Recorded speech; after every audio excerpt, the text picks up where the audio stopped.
Part 9. Molon Labe. Thursday, July 21st. +1 NE. Chapter 31. Veni, Vidi, Vici. The previous 18 weeks had been chaotic both for Marcus and humanity. The fallout from Diana's TMZ expose required a security detail at Marcus's home and an armed escort wherever he went. Fortunately, the public's ever-ephemeral attention span allowed him to ease these precautionary protections after a few weeks. Life was just getting back to normal when Bill dropped a bomb on the fact students. He was taking a sabbatical during the next academic year, and Luke Kelly would be their connector until he returned. Marcus still spent most of his time at Brad's lab. He enjoyed the work, but the idea of becoming a Federation Forces operator increasingly enamored him. Brad emphatically opposed it, insisting Marcus's time was better spent in sequences to ensure the M1 milestone was reached on time. Marcus initially heeded Brad's advice, or at least until he attended a Forces recruiting event at Global One with Anthony. But after trying the Power Gloves firsthand, Marcus committed to enlisting in the Federation's unit following his 6-week summer grand tour with Anthony and Jordan. When Marcus wasn't in Bill's class or Brad's lab, he trained alongside his brother in Krav Maga. Anthony reigned undefeated at Nereo, earning the betting house's respect and befriending Zed after a vicious rematch with the same outcome, a testament to the spirit of their shared warrior culture. But it wasn't just rigorous conditioning that helped Anthony retain his crown. He constantly randomized his fight preferences so no one could pull an Anthony on him.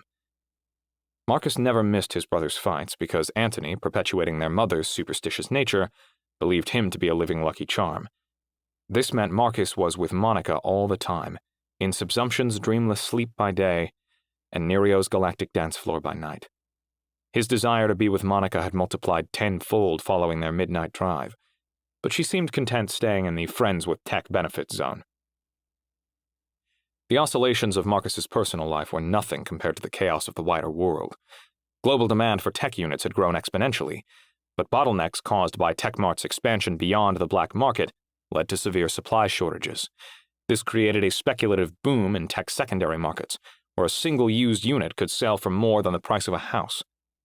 Marcus hadn't given Brad his quota yet, and with TechMart's ongoing fumble, he had no desire to jump in now. The only thing climbing faster than Tech's price was the level of hysteria within Jordan's Lyceum. It had reached a fever pitch by their first global summit in Salt Lake City, an event which kicked off on Memorial Day and was more cosplay than an intellectual conference. Jordan marketed it as the last chance humanity had to unite before an imminent Federation attack. He didn't have any new evidence, but insisted that he could feel it. Since no one could disprove Jordan's feelings, the theory spread like a contagion. Memorial Day celebrations were ruined by news of the Confederation's launch from Proxima Centauri. The clock was ticking now, and the Confederation's first wave would reach Earth in late August of +5 NE. A second wave of panic tore through society, pushing suicides back to levels not seen since the Federation's arrival. Murders, however, had been suppressed, thanks to the government's activation of the Federation forces to maintain public order. As a preventative plan to counter potential panic, the Federation began hosting weekly press events from Fort Douglas to update the public on Project Noble's progress. Though humanity was closing in on the M1 milestone, accomplishing the full integration of M2 and the battle readiness of M3 were years away. Coalition protesters responded to Project Noble's progress by embracing anarchy, with a fringe element turning to terrorism. An epidemic of car bombs and mass shootings led to the creation of go zones, areas fortified behind a pomerium and patrolled by Federation forces. Universities hosting a fact class were the first candidates for this increased security, with Marcus's house being added after he narrowly escaped an assassination attempt. Marcus had been illegally carrying a concealed weapon during the attack, but an army of Anthony's lawyers got the possession charges dropped in time for their grand tour. Brad thought Marcus should cancel the trip, but Anthony wanted to rely on disguises and self-defense skills to push ahead as planned. Life had to be lived while it still could be. Anthony's advice proved correct, and their trip transformed an otherwise tumultuous summer into the greatest one of Marcus's life. They were mid-adventure when Diana ambushed him in Athens with the shocking news of her pregnancy, and a legally backed olive branch, a parenting plan. Her proposal for co-parenting required Marcus to limit his relationship with the Federation moving forward.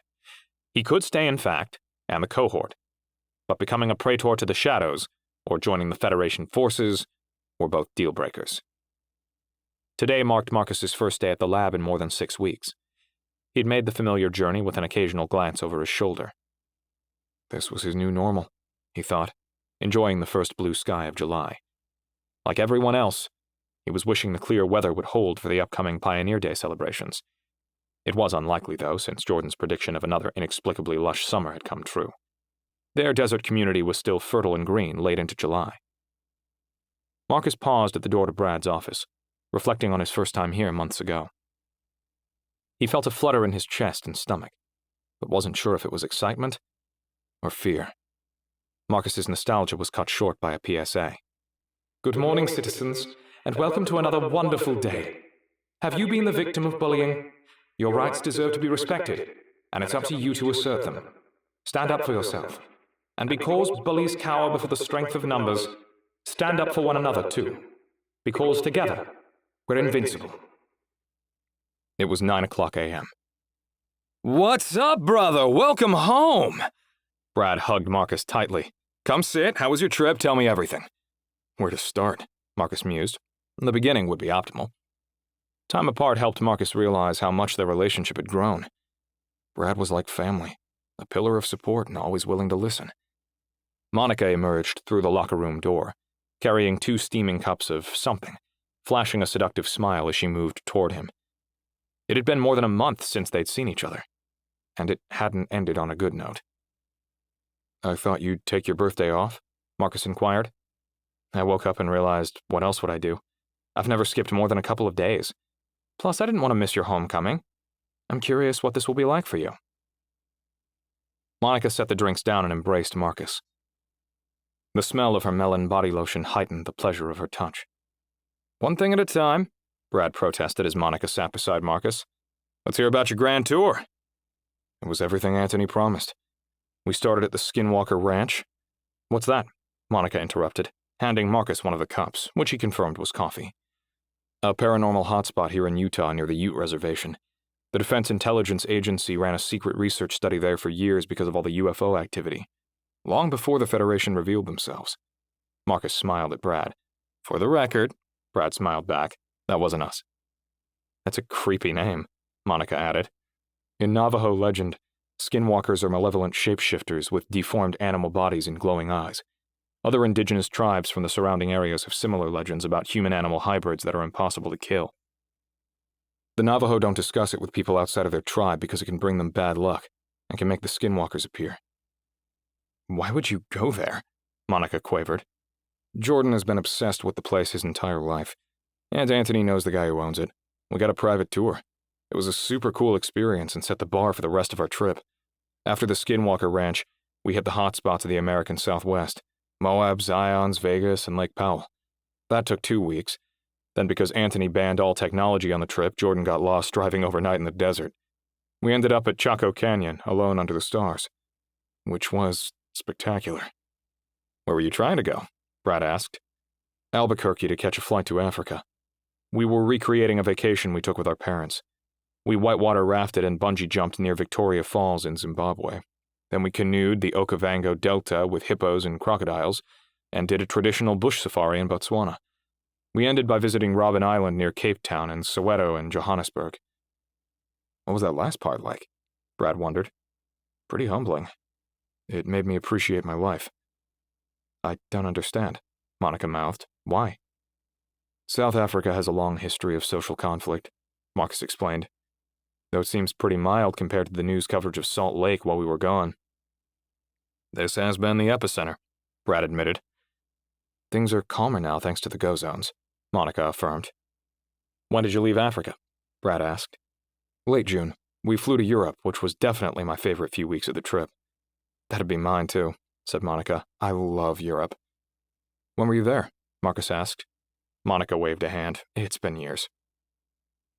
What about Europe did you love? Asked Brad. Riding the trains everywhere was fun, plus the museums were incredible. Seeing into humanity's past like that gave me a new perspective, especially about time. Another highlight was the megaliths of Karnak. Where's that? Monica asked. France, Brad answered for Marcus. But watching Anthony ride the crack might have been the best part of the entire trip. He was on crack? Monica murmured. No, the crack. It's a section of mountain in the Swiss Alps for wingsuit flying. Neither of them replied, so Marcus explained. It's the flying squirrel-looking people who race along the ground? Okay. Monica clearly didn't understand. Anthony flew feet above our heads at 100 miles an hour. The energy was indescribable. I'm getting a hit of adrenaline just thinking about it, Brad exclaimed. Were you in Europe when the polar vortex hit? Yeah, that was nuts. We were in Florence. Anthony bought some North Face jackets off a street vendor. I have no idea where he found them in the middle of summer, but they were a blessing. The cold front was still raging when we took our last train ride to Treblinka. What's that? Asked Monica, sipping her coffee. A Nazi extermination camp in Poland from the Second World War. It was a dark experience. More than 1 million people were murdered there. Why'd you go? Monica scrunched her face. For family reasons, Marcus answered. Weren't you going to visit Greece? Asked Brad. Yes, we flew from Poland to Athens to celebrate our parents' anniversary. Why their anniversary? Asked Monica. We were near where they died. Their anniversary felt like an appropriate day to honor their lives. Monica stroked his arm. I'm sorry.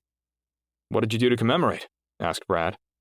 We chartered a boat and went into the Aegean where their plane disappeared near a bunch of mountain islands.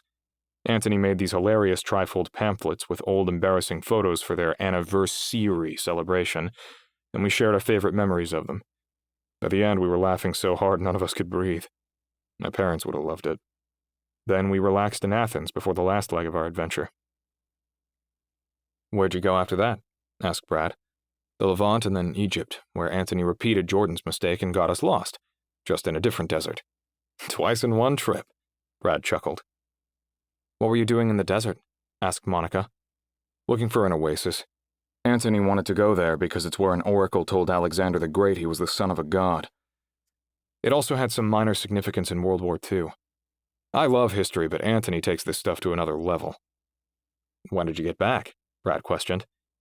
We were supposed to arrive on Friday, but 2 travel days from hell later I finally slept in my own bed on Sunday night. Are you jet-lagged? Asked Monica. No, I've adjusted. The original purpose of the Grand Tour was to provide a coming-of-age experience to help you grow as a person by exposing you to the world beyond your own little bubble. Did it work? I think so, Marcus confirmed. In your travels, Brad challenged, what surprised you the most? How differently people live, yet how similar we all are. I know, to you, Marcus looked directly at Brad, we're just a form, but our lived experience varies from place to place and over time. In the end, the things we all want seem to be similar. Monica wanted specifics. Like? The ability to choose our path in life, to follow our passions, to love, to be accepted, to be a part of a family and a community. This trip made me grateful for my family and life, that's for sure. I think that's a common consequence of travel among your form. Brad grinned again. Did you stay safe the entire time? There was only one incident in Arachova. Where's that? Monica asked. It's a tourist spot in the mountains of Greece. A group of drunk guys were harassing us. Then one recognized me. They didn't know who Anthony was and tried to get physical. Anthony showed restraint. How many were there? Monica set down her coffee so she could rub her hands excitedly. 6 or 7? I'm not sure. It was a blur since it happened so fast. Anthony tried to buy them drinks afterward, but they wouldn't let go of their grudge. What an adventure, Brad said. Of all your experiences, what was the most meaningful? What should the world remember thousands of years from now about Marcus Adams and his grand tour? Marcus took a long sip from his drink and then set it down, standing with the marker stones at Treblinka. Why? Brad leaned forward.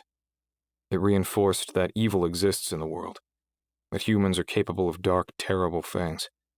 My dad had a metaphor he heard from a military commander, a guy named Grossman, I think. I know he was a lieutenant, but it doesn't matter. In his metaphor, society can be broken down into 3 groups: sheep, sheepdogs, and wolves. Most people are sheep. Because they're stupid? Monica cut in. No, because they're soft and peaceful, incapable of hurting each other. They want to graze and be content. How do sheepdogs and wolves differ? Brad asked. Wolves eat sheep, sheepdogs protect the flock. They both use their teeth. Monica smiled. Both have the capacity for violence, they just use it differently. Grossman said the problem is that if sheepdogs are effective, the sheep start to believe there are no more wolves in the world, and they chase away the sheepdogs since they have teeth. Then the wolves come back, but the flock isn't protected anymore. Treblinka reminded you of this? Brad queried. A few things from the trip did, but at Treblinka it all hit at once. It doesn't feel like that kind of evil is behind us. Even the Federation has failed to stop predation. The wolves are still out there, only now they're devouring us one at a time instead of millions all at once. What's the solution? Monica whispered. More sheep need to become sheepdogs and fight the wolves. By joining the Federation forces? Brad raised an eyebrow. I'm not enlisting if that's what you mean, Marcus declared. That's a surprising turn, Brad observed. Why not? Marcus wavered. Any explanation would have to include details of Diana's pregnancy, and he wasn't sure how to tell Monica about his destined future as a father. This wasn't the right time. A flash of understanding came from Brad's eyes. Marcus was surprised by Brad, but stayed silent. I saw a meme once, Monica interjected, about an Indian telling his grandson how two wolves exist in each of us. One is good and one is evil. The child asked which wolf wins, and the grandfather replied it's whichever wolf we feed with our spiritual energy. Marcus had heard something similar from his father, who added the caveat that such stories, especially those involving native legends, were rarely attributed to their correct source. Interesting. Brad sighed. Time to work. Would the two of you like to do a tandem sequence? Sure, Monica and Marcus replied in unison. I might be rusty. Marcus smiled sheepishly. I hear it's just like falling off a bike. Brad grinned facetiously as the door to their locker room activated.